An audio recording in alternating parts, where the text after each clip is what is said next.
रास्ता होगा। अगर ये बात गलत है तो भारतीय जनता पार्टी के लोग बताएं। और उस समय भी ये बहस हुई थी कि ये दोनों बातें नहीं आनी चाहिए बंबई के अधिवेशन में। इससे भी खराब बात ये हुई है वहां कि अधिवेशन के लिए धन किसने दिया था, वो विषय आपके लिए छोड़ता हूं मैं, वो रिसर्च करके बताइए आप।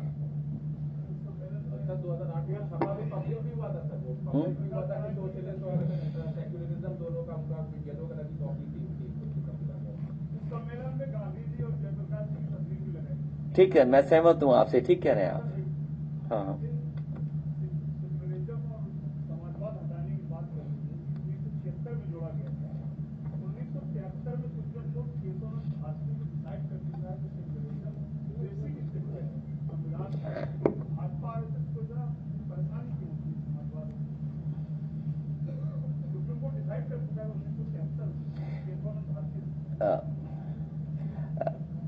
ये बहस लंबी है।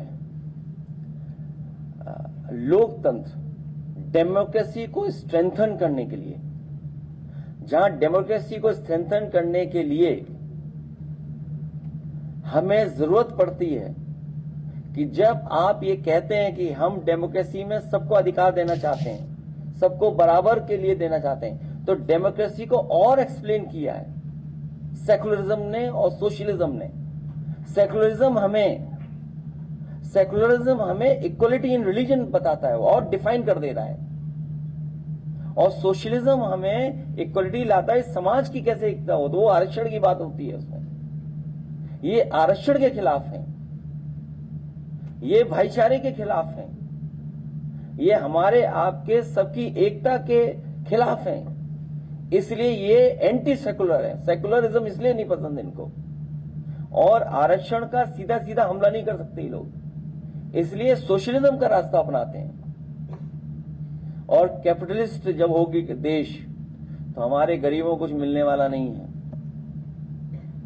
इसीलिए कई मौकों पर हम कहते हैं कि जो बात भारतीय जनता पार्टी सीधे सीधे नहीं कह सकती है, वो पीछे से ये कहती है कि हमें सोशलिज्म नहीं चाहिए, सेकुलरिज्म नहीं चाहिए, क्योंकि ये नफरत फैला करके वोट लेना चाहते हैं।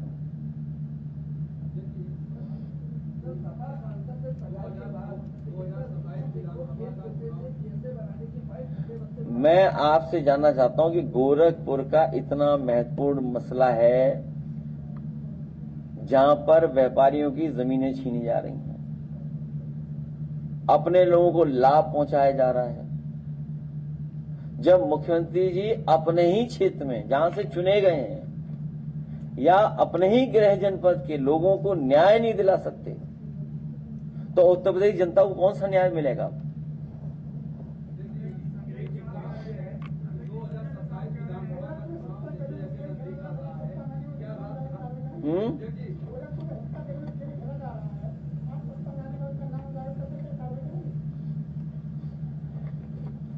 आप जानते हो क्या होगा सरकार बनाने? मैंने कहा ट्यूशन फ्री पढ़ा रहे हैं बीजेपी के लोग हम लोगों को।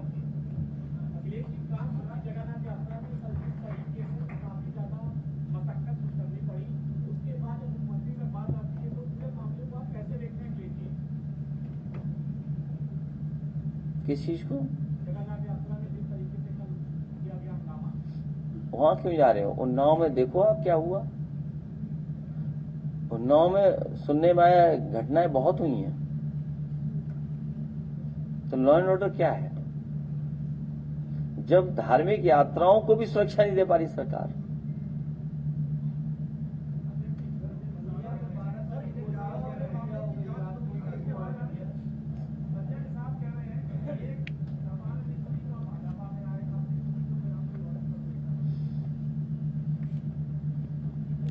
वो जीतने वाले दल के तरफ भाग सकते हैं, और ऐसे लोगों का कोई भरोसा नहीं है। यहां बैठे थे मेरे बगल में, 2 घंटे बाद छोड़ के चले गए थे हमें। उनके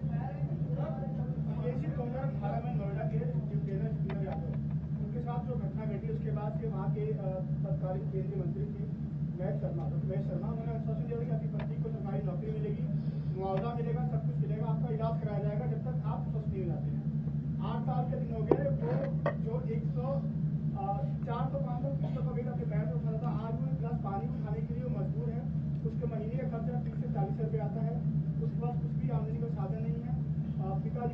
खराब रहती है, क्या कहेंगे वो सबसे पहला फेक इनकाउंटर था जो नोएडा में हुआ था, जिसकी कोशिश की गई थी। फेक इनकाउंटर, केवल मुआवजा नहीं और आश्वासन जो नहीं पूरा किया, उसके साथ साथ जिस पुलिस कर्मचारी ने, पुलिस अधिकारी ने वो किया था, उसके खिलाफ भी कोई कार्रवाई सरकार ने नहीं की। और कहां ट्रांसफर कर सकते हैं? मध्य प्रदेश थोड़ी चली जाएगी।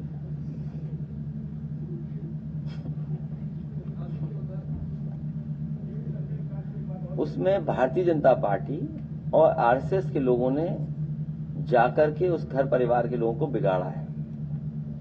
आप जानकारी करिए। और कथा ये पहली बार उस गांव में नहीं हुई।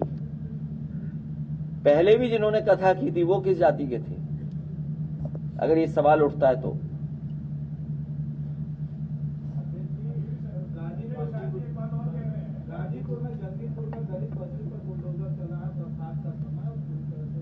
मैंने उस पर कहा है कि इस समय बरसात के समय पर, और जब उन पे कुछ रहने की जगह नहीं है, ये सरकार जानबूझ करके कार्रवाई कर रही है। न जाने कितनों के घर इन्होंने गिराए हैं। ये बुलडोजर अन्याय का प्रतीक बन के रह गया है।